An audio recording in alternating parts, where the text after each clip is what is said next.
graça e a paz do Senhor Jesus, meus irmãos, nosso culto já vai começar. Eu quero te convidar a encontrar o teu lugar, se assentar. E hoje, dia 23 de abril do ano 2023, é um culto muito especial para todos nós como Igreja Batista Brasileira Central. Uma nova estação se inicia na nossa igreja e nós temos muito a fazer, muito a crescer. Eu sou muito grato a Deus pela oportunidade que Deus me concedeu de pastorear essa igreja. E como corpo de Cristo nós queremos caminhar e nós queremos avançar. Eu quero aqui deixar com os irmãos como preparação para esse culto de hoje, que é tão especial e tão marcante na vida da nossa igreja. A oração do apóstolo Paulo, quando ele escreve àqueles irmãos que estavam na cidade de Éfeso, dizendo: oro para que, com as suas gloriosas riquezas, ele os fortaleça no íntimo do seu ser com poder por meio do Espírito, para que Cristo habite no coração de vocês mediante a fé. E oro para que, estando arraigados e alicerçados em amor, vocês possam, juntamente com todos os santos, compreender a largura, o comprimento, a altura e a profundidade, e conhecer o amor de Cristo que excede todo conhecimento, para que vocês sejam cheios de toda a plenitude de Deus. Que Deus abençoe, que esse seja um culto onde nós vamos receber mais do Senhor, para que nós como igreja possamos ser cheios da plenitude de Deus. Esse é o nosso desejo, por isso que nós somos uma família em crescimento e nós crescemos à semelhança de Cristo, que é o cabeça desse corpo, que é a igreja de Cristo. Amo vocês, meus irmãos, e vamos crescer junto. E ore para que nesse momento, nesse culto, seja um tempo de crescimento na sua vida. Que Deus te abençoe, em nome de Jesus. Bom dia, igreja. Bom dia, irmãos. Bom dia, irmã Alejandra. Bom dia, irmãos. A gente está muito feliz no dia de hoje. É muito bom ver os irmãos aqui nessa manhã e um culto muito especial para a gente, né, irmão Jefferson? Eu fico muito feliz, um culto que está marcando a nossa história, a minha vida também. E eu espero também que seja um culto que marque a vida dos irmãos, em nome de Jesus, pela presença de Deus, pelo guiar do Espírito Santo de Deus nas nossas vidas. Amém? E pensando que pregar nesse dia de hoje, né, nesse nosso primeiro culto, o Espírito já vinha ministrando ao meu coração um texto que está lá em Efésios capítulo 4, é onde nós vamos nos debruçar no dia de hoje. Então, se você tiver sua Bíblia, se você tiver o seu celular, abra na carta do apóstolo Paulo à igreja que estava em Éfeso. Algo que a gente precisa entender e uma série de mensagens que a gente vai começar a partir de hoje, e nós vamos nos próximos 2 domingos estar tratando disso, é que há uma igreja que avança. Melhor assim, né? Melhor, Jean. Devagarinho a gente vai ajustando tudo, irmãos. Mas há uma igreja que avança. E essa igreja que avança, ela é a igreja de Cristo espalhada por toda a terra. Certa vez o Senhor Jesus, conversando com os seus discípulos, ele pergunta: irmã Dulce, e vocês, quem dizem que eu sou? E aí Pedro, né, muito eufórico e empolgado, Ricardo, ele fala: tu és o Cristo, o Filho do Deus vivo. E o Senhor Jesus Cristo, ele olha para Pedro e fala: muito bem, Pedro, não foi carne nem sangue que revelou isso a você, mas foi o meu Pai que está nos céus. E eu também digo a você: você é Pedro, e sobre essa pedra eu edificarei a minha igreja, e as portas do inferno não prevalecerão contra ela. E uma coisa então que eu e você precisamos entender, ou pelo menos 3 coisas que eu e você precisamos entender para a gente startar esse entendimento a partir de Efésios 4, é: primeiro, igreja do Senhor Jesus Cristo é a ideia do próprio Deus. O Senhor Jesus Cristo falou. A primeira palavra utilizada nessa ideia de igreja foi pelo Senhor Jesus Cristo, quando fala: as portas do inferno não prevalecerão contra a minha igreja. A segunda coisa que eu e você precisamos entender é que o Senhor é quem edifica. É o Senhor que inicia esse processo. É Ele também que edifica a igreja. E o Senhor estabelece que essa igreja, a terceira coisa, é que essa igreja é uma igreja que avança, porque Ele fala: as portas do inferno não vão prevalecer contra a igreja, Rosana. Amém? E o que nós precisamos entender é que a igreja não vive, então, em posição de defesa, mas em posição de ataque, porque nós estamos atacando e as portas do inferno, elas não prevalecem contra nós, ou seja, nós vamos ganhar esse território. Porque naquele tempo, os portões das cidades eram o que garantiam a defesa da cidade, a proteção da cidade. Uma vez quebrados os portões, você tinha já conquistado boa parte ali daquela cidade, ou você tinha pelo menos enfraquecido a defesa daquela cidade. Então a igreja do Senhor Jesus Cristo, ela nasce no Senhor, ela é edificada no Senhor, e ela é uma igreja que avança, porque o próprio Cristo falou que as portas do inferno não prevalecem contra ela. Então eu e você precisamos entender que há, não apenas no contexto local, mas para além do contexto local, uma igreja que avança no mundo, e essa igreja é a igreja de Cristo, é a comunhão dos irmãos, a comunhão dos santos, dos salvos e remidos pelo sangue de Jesus, que compõem o que a Bíblia chama de corpo de Cristo, onde Cristo ele é o quê? O cabeça. Então, se você é novo ou de repente nunca ouviu essa expressão, a Bíblia, o apóstolo Paulo, ele vai, entre outras expressões que ele usa para tentar ilustrar a igreja, ele usa, a igreja ela é o corpo de Cristo, e Cristo é o cabeça. A nossa pergunta então é, se há uma igreja que se porta dessa forma, e essa igreja está espalhada pelo mundo, nós como igreja local, nós queremos ser parte disso ou queremos estar fora disso? Queremos ser parte disso. Então nós seremos também uma igreja que avança, edificada em Cristo Jesus, uma igreja na qual as portas do inferno não prevalecem contra ela. E é por isso que nós vamos sair daqui convictos de que há uma igreja que avança. E essa igreja está para além da IBBC, mas não é menos que a IBBC, porque a IBBC é parte. E quando eu falo IBBC, cada um de nós somos parte dessa igreja que avança. Amém, irmãos? E o apóstolo Paulo, então, no capítulo 4 da sua carta aos irmãos que estavam em Éfeso, ou aos Efésios, ele começa falando, você está lá? Efésios capítulo 4, nós vamos ler do verso 1 ao verso 6, amém? Portanto, eu, o prisioneiro do Senhor, rogo-vos que andeis como é digno da vocação com que fostes chamados, com toda a humildade, repete comigo, humildade. Mansidão, repete comigo, mansidão. Com longanimidade, suportando-vos uns aos outros em amor. Repete comigo, amor. Procurando guardar a unidade do Espírito pelo vínculo da paz. Há um só corpo e um só Espírito, como também fostes chamados em uma só esperança da vossa vocação. E um só Senhor, uma só fé, um só batismo, um só Deus e Pai de todos, o qual é sobre todos, por todos e em todos. Essa é a palavra de Deus. Deus Pai, nós amamos a Tua palavra, nós amamos o Senhor. E nós pedimos, meu Deus, que o Senhor ministre ao nosso coração nessa manhã, Pai. Se o Senhor edifica a igreja, e se as portas do inferno não prevalecem contra ela, nós somos parte disso, Senhor. E nós pedimos, usa a nossa vida, ministra aos nossos corações, confronta-nos e transforma-nos, para que sejamos bons membros do corpo que tem como Cristo o cabeça. Te amamos, Senhor, nós te louvamos em nome de Jesus. Amém. Bom, o apóstolo Paulo, ele encontra, se você ler lá em Atos 19, você vai ver, ele encontra alguns irmãos já que estavam em Éfeso na sua segunda viagem, e aí ele pergunta, vocês já receberam aqui o Espírito Santo de Deus? Eles falam, nós somos batizados com o batismo de João. Ele vai lá, ele ora pelos irmãos, a igreja ali floresce. 2 anos depois ele volta e passa ali algo em torno mais de uns 3 anos naquela cidade, desenvolvendo o seu trabalho. Por fim, ele deixa seu filho na fé, Timóteo, ali.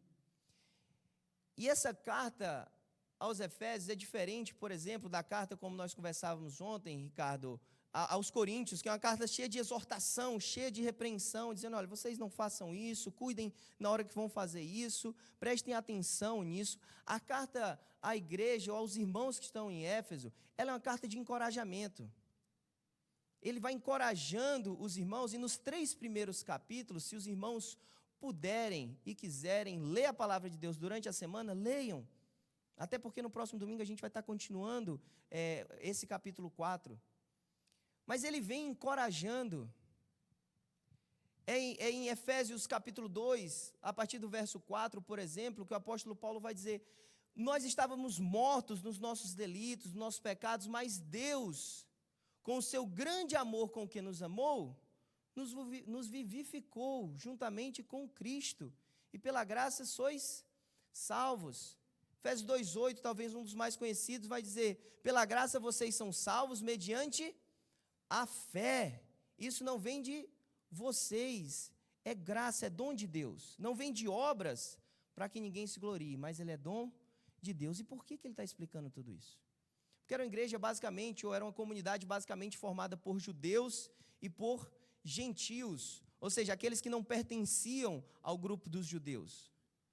Então você tinha um grupo que era seguidor da lei, observador da lei, tinha toda uma questão de alimentos, de calendário, de regras de sociedade, de como eles se portavam, de reuniões. Vocês tinham gentios que viveram ou não conheciam nada disso até então. E aí você começa a ter choque, e aí a partir do verso 14, no capítulo 2, você vai ver Paulo dizendo assim, olha, o muro de inimizade, o muro de barreira que existia entre vocês, Jesus Cristo quebrou isso, e Ele tornou vocês um só. De novo, Paulo vem em capítulo 1, capítulo 2, capítulo 3, falando desse privilégio de ser um com o Senhor, de alcançar a salvação, ou ser alcançado pela salvação em Cristo Jesus. Paulo está falando, ô irmãos, é privilégio, vocês estavam mortos, mas Jesus Cristo sofreu em nosso lugar, e Ele vivificou vocês, para que vocês vivam em unidade. Por isso que o que nós vamos falar hoje é uma igreja que avança, e ela avança em unidade. Mas toda a unidade que Paulo vai falar a partir do capítulo 4, onde ele entra numa questão muito mais prática, e essa introdução ela é mais longa, próximo domingo eu não vou fazer essa introdução toda, mas é para que vocês entendam. O capítulo 4, capítulo 5, capítulo 6, são questões muito práticas, Ricardo. É no capítulo 4 agora que a gente vai ler, Paulo falando como o corpo funciona. No capítulo 5 nós temos ele falando de maridos, lembra desse texto? Amem suas esposas. Esposas, respeitem, honrem seus maridos. Filhos, obedeçam aos vossos pais. Pais, não aborreçam os vossos filhos. São questões totalmente práticas. Efésios 6 vai nos lembrar o quê? Revistam-se de toda a armadura de Deus. Questões práticas. Então, capítulo 1, 2 e 3, Paulo está fazendo mais um arcabouço teológico e doutrinário, ou seja, fazendo o fundamento doutrinário para aquilo que ele vai apresentar a partir do versículo, ou do capítulo 4, 5 e 6. E é por isso que eu e você lemos, então, a partir do capítulo 4, no verso 1, ele começa falando o quê? Portanto, deste modo, uma vez que vocês entenderam que o trabalho de Jesus Cristo traz a união de vocês para com Deus, ou Deus veio resgatar vocês através da vida de Jesus Cristo, dos seus delitos, dos seus pecados, e agora vocês têm união com o Pai, agora eu quero falar para vocês como é que vocês devem se portar em união.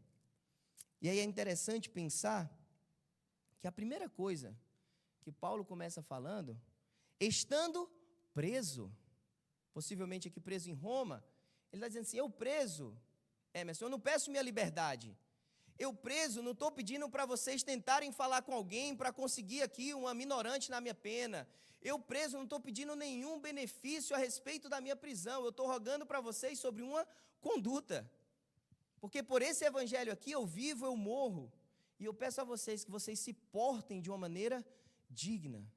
Você vê Paulo preso, não pensando em si, mas pensando na igreja do Senhor Jesus Cristo. Existe uma forma que vocês, entendendo a salvação em Jesus Cristo, a unidade com Deus, vocês precisam se portar. E a primeira coisa que eu queria que vocês entendessem, depois de toda essa introdução, é que uma igreja que avança é uma igreja que entende que caminha, e que ela caminha de um modo digno da vocação que foi chamada. Uma igreja que avança é uma igreja que caminha, porque ninguém avança parado, né, irmão Jefferson? Mas a gente se move de um determinado modo, e esse modo, ele é digno da vocação que nós recebemos no próprio Senhor. É isso que Paulo fala no verso 1, na parte B desse verso, quando ele fala: andeis como é digno da vocação com que vocês foram chamados. A NVI, se alguém tiver a NVI aí, vai falar assim: vivam. Não fala andeis, mas ela fala vivam, porque que a ideia do apóstolo Paulo é essa mesmo, é um modo de vida, é andar onde você colocar a planta do seu pé, onde você pisar, onde você acessar, que você se porte de forma digna desse chamado. E é por isso que nós somos uma igreja que anda, nós somos uma igreja que caminha, é por isso que a igreja do Senhor Jesus Cristo é uma igreja que avança, porque há um modo de viver, há um caminho a percorrer. Por quê? Porque nós estabelecemos isso? Não. Porque o Senhor Jesus nos chamou, porque há um convite feito da parte de Deus em Jesus Cristo, e nós queremos caminhar, mas não de qualquer modo. O apóstolo Paulo, ele deixa claro que nós caminhamos como é digno da vocação de que nós fomos chamados. Ou seja, nós caminhamos de uma forma apropriada. E essa ideia de vocação é o chamado divino mesmo nas nossas vidas. É o convite em Jesus, feito por Deus em Jesus Cristo para as nossas vidas. Deixa eu te dar então um exemplo para tentar contextualizar. Acho que as irmãs vão até gostar um pouco mais, porque quando você recebe um convite, é tão bom quando fala assim, se for um casamento, uma festa mais importante, uma bodas, né, alguma coisa assim, bota lá o quê? O traje. Não facilita quando bota o traje ou não? Sim ou não, irmãos? Porque para os homens eu sei que se a mulher viu, está tudo bem, vai vestido como a esposa falou, né? Mas a esposa vai observar o convite. Vai lá, traje. Ou seja, quem está te convidando está falando: olha, existe uma forma que eu espero que você venha vestido. É tão ruim você ver todo mundo de uma determinada forma e você está lá assim, você fica se sentindo talvez um pouco estranho. Sim ou não?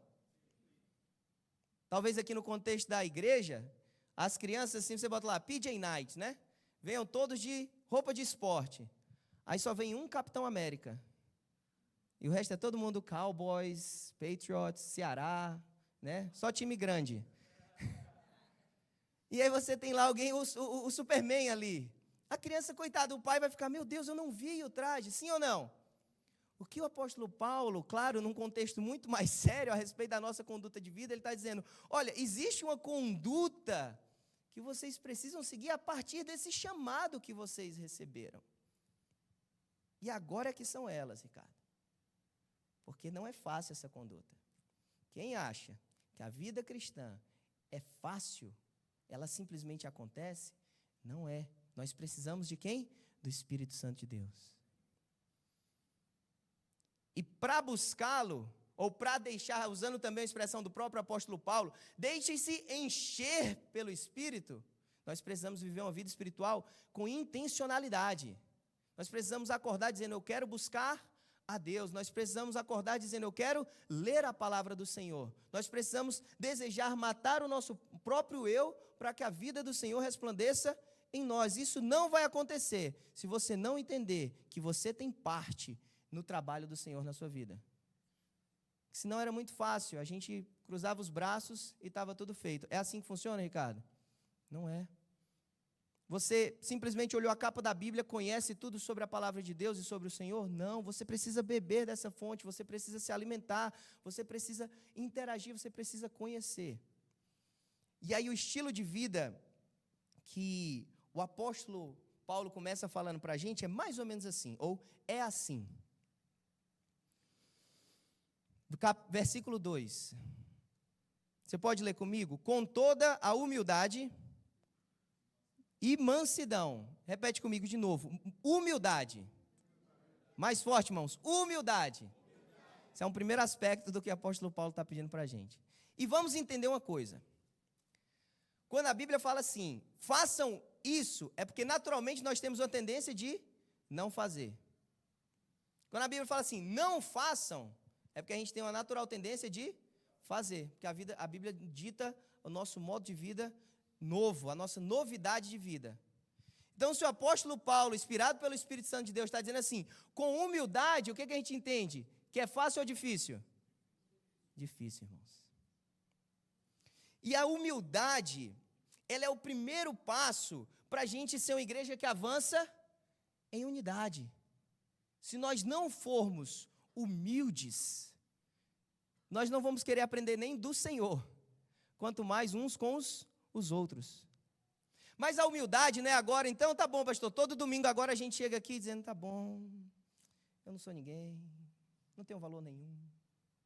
Isso é humildade? Não. Humildade é você entender as suas potencialidades, ou os seus valores, especialmente o seu valor no Senhor, que você é nova criatura e filho de Deus, mas você não usa isso como algo para colocar acima de ninguém, você não sobrepõe-se acima dos outros.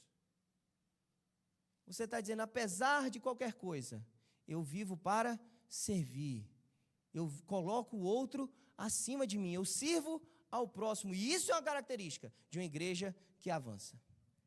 E há um exemplo, para mim, o melhor exemplo que a gente pode encontrar, se você quiser folhear sua Bíblia assim, umas 5 páginas, se você não tiver Bíblia com rodapé e comentário, Filipenses capítulo 2. Filipenses capítulo 2. A gente está em Efésios, Filipenses. Amém. Aí a partir do verso 3, o apóstolo Paulo vai falar assim, nada façais por contenda ou por vanglória, mas por humildade. Cada um considere os outros o quê? Superiores ou melhores do que si. Não atente cada um para o que é propriamente seu, mas cada qual também para o que é dos outros. Agora, esse texto, a partir do verso 5, é um texto conhecidíssimo, pelo menos de alguns deve ser. Quando o apóstolo Paulo, ele chama a igreja a quê? E tenham em vocês o mesmo sentimento, a mesma forma de pensar que houve em Jesus Cristo. Porque ele, sendo Deus, não julgou por usurpação ser igual a Deus. Aí vem e vai falar, ele não achou que o ser igual a Deus era algo que ele deveria se apegar, mas a si mesmo se humilhou, esvaziou, assumindo a forma humana, a forma de servo, e sendo reconhecido em figura humana, humilhou-se até a morte e morte de cruz, pelo que Deus o exaltou de sobremaneira, e lhe deu um nome que está acima de todo nome. Esse é um exemplo. Quando o apóstolo Paulo ele está falando sobre, olha, não façam nada por vanglória, mas por humildade, ele nos convoca a ter um sentimento igual a Jesus Cristo. Agora eu lhe pergunto, onde nas Escrituras a gente encontra Jesus Cristo falando, eu não sou ninguém, eu não sou nada? Mas ele mesmo sendo Deus, não achou que o ser igual a Deus era algo que ele deveria se apegar. E aí, para a gente ser uma igreja que avança com toda a humildade, nós temos que ser menos apegados a nós mesmos e servirmos mais uns aos outros.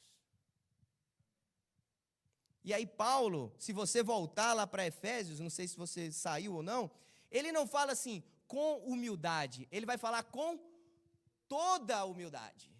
E aí a nossa pergunta é, como está a nossa dose, né? Temos agido conforme o Senhor deseja? Certamente há muito mais para trabalharmos em nós, em mim. E eu espero que o Espírito Santo fale a cada um de nós. Há mais para trabalhar. E esse trabalho ele é diário. Esse trabalho ele é constante. Mas é por isso que o Espírito Santo de Deus guiou o apóstolo Paulo na Escritura. E Deus em Jesus Cristo disse, olha, eu vou edificar a igreja. Porque é só no Senhor que eu e você podemos colocar nós mesmos mais de lado. E vivermos uma vida que serve um ao outro. Paulo não para por aí, ele fala com toda a humildade e mansidão, doçura.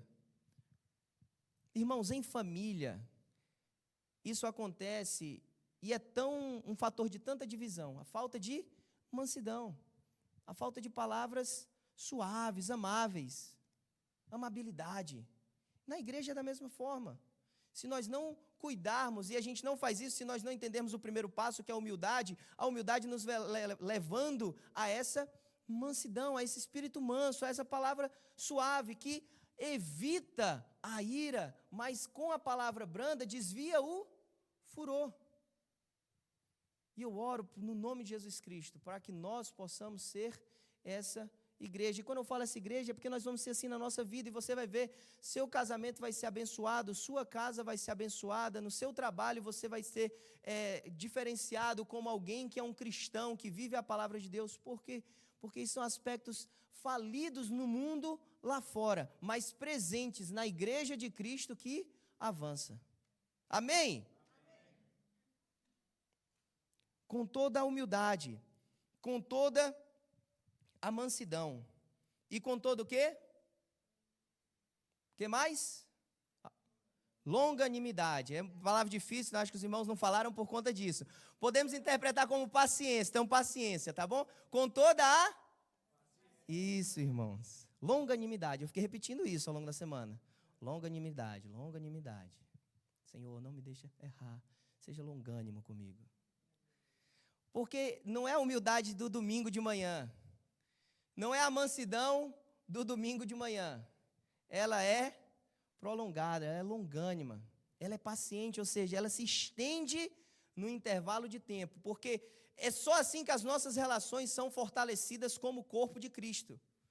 Não é eu ser amável em um segundo, é eu buscar pelo Espírito Santo de Deus na minha vida, viver com humildade e mansidão, e assim nossas relações vão sendo fortalecidas. É fácil, irmãos? Não. É possível? Sim, pelo Senhor Jesus Cristo. E aí ele começa o versículo 3 dizendo, termina o verso 2 dizendo, suportando-vos uns aos outros em amor. E aqui talvez vocês já escutaram isso algumas vezes, né? Vários pregadores vão falar isso. Irmãos, não é suportando de, eu suporto você, eu aturo você. Tá bom, eu sou humilde, eu sou manso, eu sou longânimo, e eu aturo o irmão Jefferson, o coelhinho da Páscoa. Não, irmãos, é encorajando um ao outro. Versículo 14 e 15, vai comigo no próprio capítulo 4, mas o versículo 14... O versículo 15, na verdade, vai falar o quê? Antes, dizendo a verdade em amor, cresçamos em todas as coisas naquele que é o cabeça, Cristo, do qual todo o corpo, bem ajustado, compactado pelo auxílio de todas as juntas, segundo a eficaz operação de cada parte, faz o seu aumento do corpo, para a sua edificação em amor. Suportar uns aos outros em amor é edificar uns aos outros em amor. É cuidar, é nutrir para que o outro cresça. E a gente tem que ser intencional nesse modo de viver. Isso não vai acontecer sentando no banco, indo embora. A gente precisa ter contato. O Senhor Jesus criou a igreja para que a gente tivesse relações, porque nessas relações o Espírito Santo trabalha nos santificando. Por quê? Porque é desafiador, porque é difícil. Mas é tão prazeroso ver a igreja de Cristo que avança. E nós, como parte de uma igreja que avança. Amém? Versículo 3, o apóstolo Paulo, ele vai falar. Procurando guardar a unidade do Espírito, pelo vínculo da paz. Quem tiver com a NVI, eu estou sempre comparando porque eu estou usando aqui uma King James, que a Almeida também é bem parecida, mas a NVI ela contextualiza um pouco mais. A NVI vai falar assim, esforçando. Quem tem esforçando aí? Quem está com a NVI? Quem tem esforçando? Alguém tem? Não? O pastor Galgu, esforçando, Mânia. E a ideia é exatamente essa, é procurar seriamente, é procurar com diligência. É isso que o apóstolo Paulo está empregando mesmo. E aí lembra do que eu falei, o que a Bíblia manda a gente fazer, porque naturalmente a gente tem a tendência de não fazer. Qual a nossa tendência então, irmãos? É procurar guardar a unidade? Não, é quebrar a unidade. Ponto. Sejamos sinceros. A gente precisa ter uma autocrítica e a partir dela caminhar na dependência do Espírito Santo da nossa vida.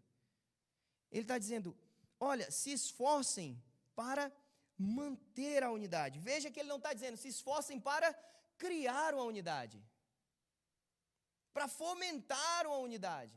Ele está dizendo, esforcem-se para manter, conservar, procurem manter essa unidade, que é gerada em quem? No Espírito Santo de Deus. Por isso que a gente tem que entender, e a gente não consegue manter aquilo que a gente não tem consciência de que existe. Então a gente precisa ter a consciência de que essa unidade ela é real e ela existe, então a gente se esforça para manter. É a nossa falta de percepção que essa unidade já é real e existe, que a gente não trabalha para manter. A gente não pode manter o que a gente desconhece. Mas se a gente conhece, a gente vai buscar agir de alguma forma. Eu e você estamos diretamente ligados, intimamente ligados no Espírito Santo de Deus. Nós somos irmãos em Cristo. Por isso não faz sentido a gente se degladiar aqui esperando viver junto no céu. A gente tem que buscar apaziguar as nossas relações e entender que nós já estamos unidos. Aí não tem que criar unidade, não. Nós já estamos unidos. Eu estava conversando com minha esposa ontem e lembrando um fato que aconteceu há quase uns 2 meses atrás, que ela foi parar o carro, pedi autorização para falar esse exemplo, tá, irmãos? Fiquem tranquilos, né? Ih, pastor vai dormir no sofá. E ela foi parar o carro e aí deu aquela, né, encostadinha ali no carro que estava lá num parking lot. É difícil realmente ver, tá, um carro. E aí eu não estava com ela, mas ela sabe o que a gente faria, a gente já vivenciou uma experiência parecida. E aí era num parking lot gigantesco, não tem como saber quem era, não vai ficar lá esperando o dia todo para ver se vem ou não. Ela deixou um bilhetinho, né? Olha, arranhei aqui o seu carro, quase arranquei a maçaneta e a porta, e esse é o meu telefone de contato. Na semana seguinte do acidente, o rapaz ligou para ela, e aí ela, agora é contigo, né? O rapaz ligou, disse que meu esposo ia ligar. Tá bom. E aí eu ligo para ele, a gente começa a conversar, um homem maravilhoso, eu digo, eu sou cristão, fique tranquilo, nós vamos honrar tudo que a gente tiver para honrar. Ele fala, eu também sou, glória a Deus por isso. E aí a conversa já muda para outro. No Espírito Santo que está guiando as nossas vidas, venha conhecer na igreja, ela é de uma igreja africana, já me chamou para pregar lá na igreja africana, e toda vida que a gente se legava, eu disse, eu vou fazer o zelo para você. Ele, não, irmão, vamos falar aqui das coisas. Eu disse, irmão, eu quero pagar minha dívida aqui com você. Mas por que é isso? Porque há uma unidade no Espírito. Eu tenho certeza que você já vivenciou isso. Você está ali com alguém que parece estranho, na hora que você fala, glória a Deus, aleluia, o outro vai lá e olha e diz, você é crente, eu também, meu irmão, aleluia, glória a Deus. E essa unidade foi você que promoveu? Não, é o Espírito Santo de Deus. E na igreja é a mesma coisa. E nós temos que nos esforçar, não para criar, mas para manter. Então eu queria que cada um de nós, na nossa caminhada, nós tivéssemos essa consciência. Nós estamos mais unidos do que a gente imagina que está. E não vai ser fácil. Vai exigir intencionalidade, vai exigir perdão, vai exigir arrependimento, vai exigir humildade, vai exigir mansidão, vai exigir longanimidade. Mas nós podemos isso em quem? No Senhor Jesus Cristo. Amém? Porque a igreja do Senhor Jesus Cristo é uma igreja que avança. E nós, como igreja local, nós somos parte dessa igreja que avança. E para onde o cabeça nos levar, que é Jesus Cristo, nós estaremos nos movendo pela glória e para a glória de Deus. O Senhor Jesus Cristo, ou Deus, já sabia isso, irmão Jefferson. Por quê? Quando você pega só um retrato dos 10 mandamentos, nós temos 4 mandamentos, Mariana, que falam sobre a relação com Deus. E nós temos 6, 60%. Fiz com que fala sobre a relação uns com os outros. Se fosse fácil, podia ser o contrário, mas não é. Guarda do sábado, honra, não terás diante de ti outros deuses, não tomarás o nome de Deus em vão. E aí depois você entra, não furta, não adultera, não cobiça. Você tem a lista de 6. Não dê falso testemunho. 6 dos 10 mandamentos são sobre relações interpessoais. 4 são sobre relações com o Senhor. Porque o que é mais difícil? É mais difícil a gente dizer que ama a Deus, mas aborrece, ou é mais fácil dizer que ama a Deus e aborrece o próximo, mas esse não é o comando bíblico para a nossa vida. O comando bíblico para a nossa vida é para sermos uma igreja que avança e avança em unidade. Por isso que o versículo 3 fala, procurando guardar a unidade do Espírito pelo vínculo da paz. E de novo eu falo, há um esforço. A gente precisa chegar aqui, ter um tempo de mesa, um tempo de comunhão. Talvez você chamar alguém, irmãos, vamos conversar, vamos sair, vamos fazer alguma coisa, porque não vai ser sentado aqui, indo, voltando, que a gente vai desenvolver uma relação, uma amizade. Porque precisa de intencionalidade. Nós naturalmente somos tendenciosos a apartar. Mas o comando bíblico é para a gente guardar aquilo que o Espírito já uniu. Entenda, unidade não é uniformidade, isso é assunto para o próximo domingo. Mas Deus não está pedindo aqui para a gente gostar das mesmas coisas, todo mundo agora só vai gostar de cuscuz, porque no Ceará tem cuscuz, ou todo mundo vai gostar só de pão de queijo, irmã Cleide. Não é isso, está tudo bem gostar de cuscuz, de pão de queijo, né, Jean? Todo mundo vai ter que agora ficar assim, carequinha. Não, irmãos, é na multiformidade, na multiforme graça de Deus, que nós somos unidos.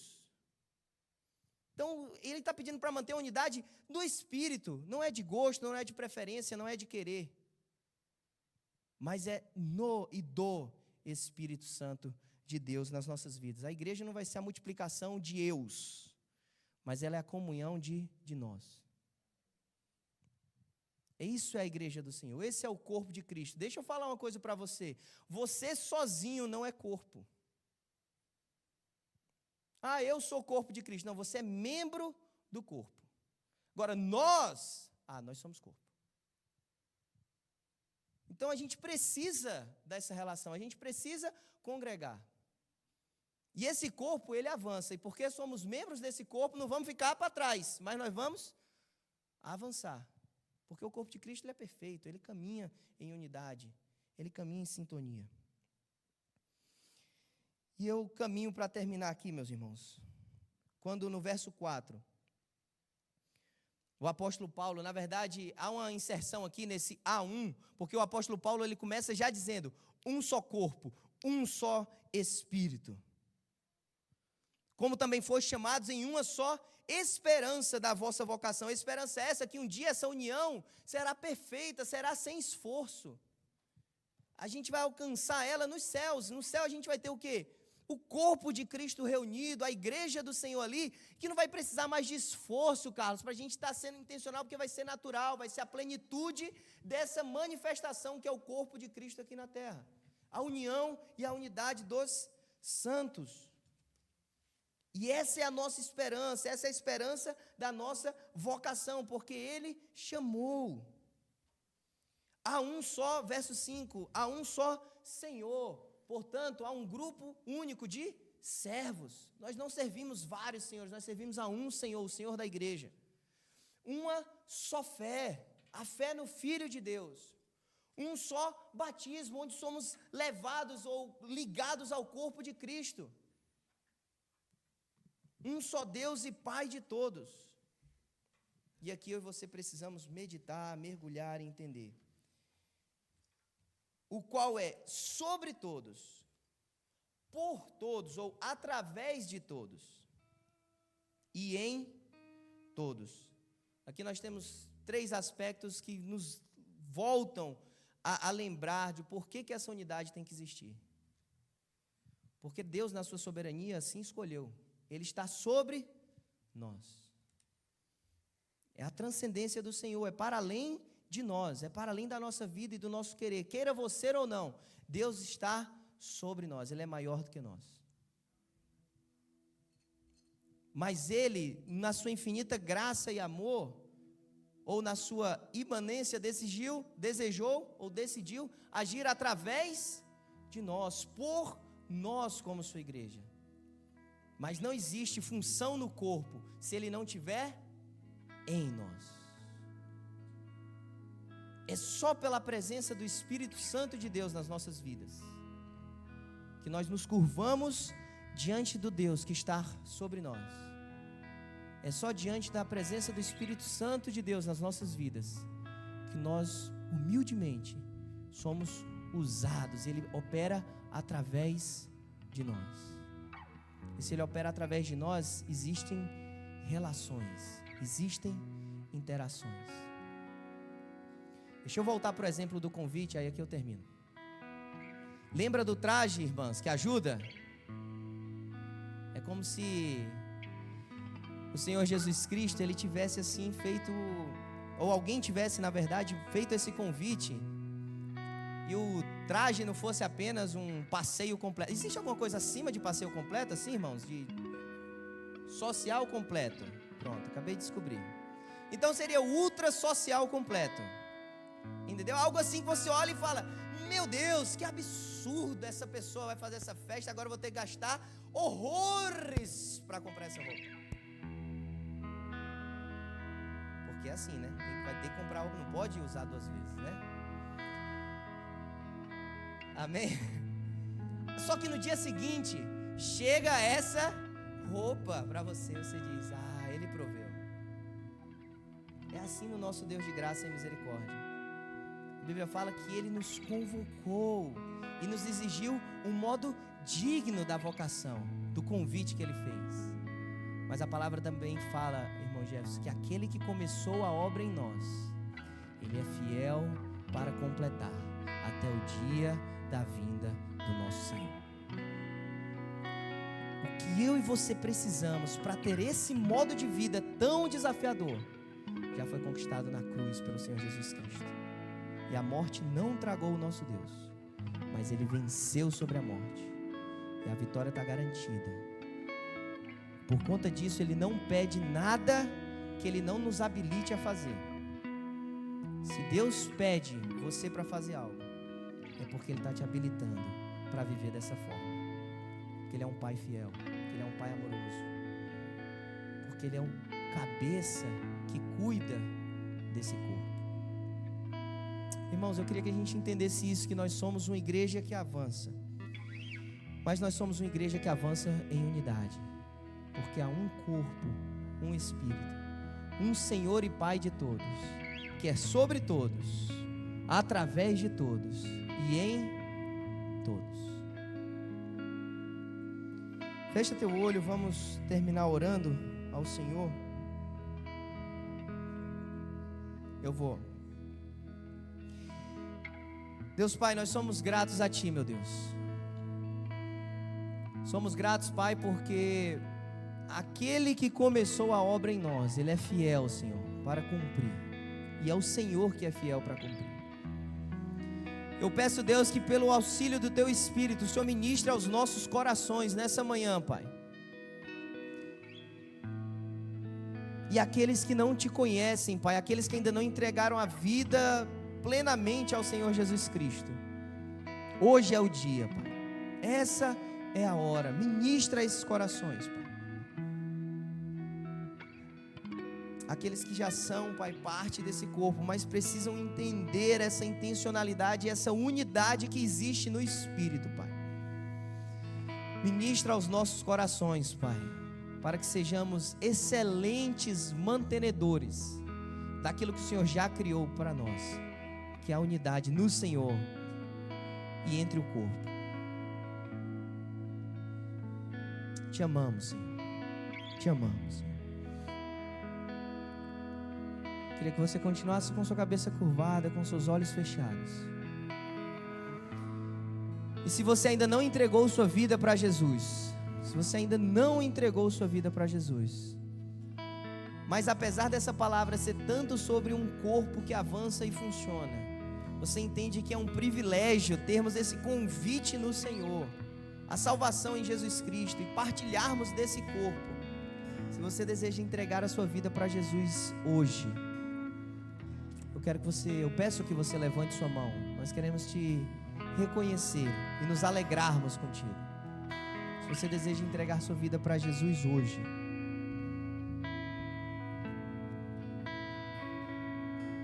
se você tem caminhado com o Senhor,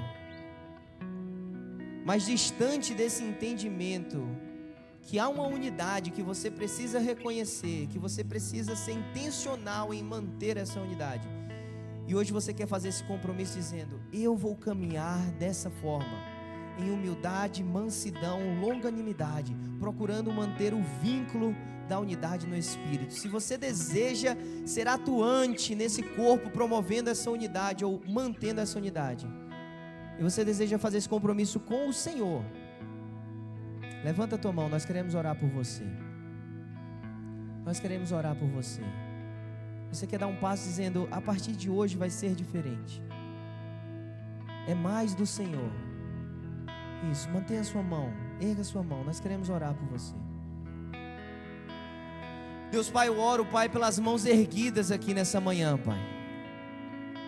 Elas são frutos, Pai, fruto de um coração que compreendeu, Pai, a necessidade, Pai, de avançarmos como igreja, porque o Senhor, Pai, nos fez para isso, Deus. Porque é na unidade, Pai, que o Teu poder se manifesta, é na unidade do corpo, Pai, que o Senhor age, meu Deus. E nós precisamos de Ti, precisamos um do outro. E clamamos, Espírito Santo de Deus, nos ajuda nessa caminhada, ajuda cada irmão que levantou a mão, para que sejamos, Pai, no Senhor, uma igreja que avança, para a honra e glória do Teu próprio nome. A Ti toda honra, Pai, a Ti toda glória, a Ti todo louvor, Senhor, em nome de Jesus, amém. Aleluia. Vamos terminar orando, mas eu queria convidar você a fazer isso de uma forma diferente. Enquanto a gente louvava, vamos praticar o que a gente acabou de ouvir sobre esse viver em unidade. Eu queria te desafiar, de repente, não com o seu esposo ou com a sua esposa, mas com alguém. Pode até ser um amigo, mas procure alguém e ore por essa pessoa agora ainda, enquanto a gente está nesse ambiente de adoração. Lembre que tem irmãos aqui em cima também. Nós vamos exercitar essa unidade, sermos intencionais nisso. Vamos orar uns pelos outros. Em 1, 2 minutos, você pode começar. Ore por essa pessoa, ore por essa vida. Ore por essa pessoa, ore por essa vida. Pai, nós oramos, Senhor, para que essa igreja, Pai, a Igreja Batista Brasileira Central, seja uma igreja que avança, meu Deus. Pai, onde houver, Pai, barreiras contra a unidade, Pai, que elas sejam removidas no Senhor Jesus Cristo. Nós lembramos, Pai, de todos os nossos irmãos que aniversariaram, Pai, nessa semana, meu Deus. Concede vida, vigor, saúde, Pai. Onde houver enfermidade, Pai, nos nossos, Deus, que o Senhor alcance com cura, Pai, com provisão física, Pai, de saúde, meu Deus. Onde houver, Pai, necessidade financeira, Pai, abre as portas, meu Deus. Envia auxílio financeiro e econômico, Pai, nessa casa, nessa vida, meu Deus. Pai, que haja amor nos lares, Pai, perdão, mansidão, Deus, humildade, Pai. E que esse nosso domingo à tarde, Pai, possa ser diferente por aquilo que ouvimos e vivenciamos aqui nessa manhã, Pai. A presença do Senhor transformando a nossa vida, Pai. Abençoa, Pai, cada um nessa manhã aqui, Pai. Cada lar, cada vida, Pai. Que o amor de Deus, o Pai, que a graça salvadora de Jesus Cristo, Filho, que a comunhão, a consolação do Espírito Santo de Deus seja derramada sobre o povo de Deus aqui na terra, agora e sempre. Amém. Olá, eu sou o Pastor Abraão e nós agradecemos você por ter acompanhado essa mensagem conosco. Espero que você tenha sido edificado e até a próxima. Muito obrigado.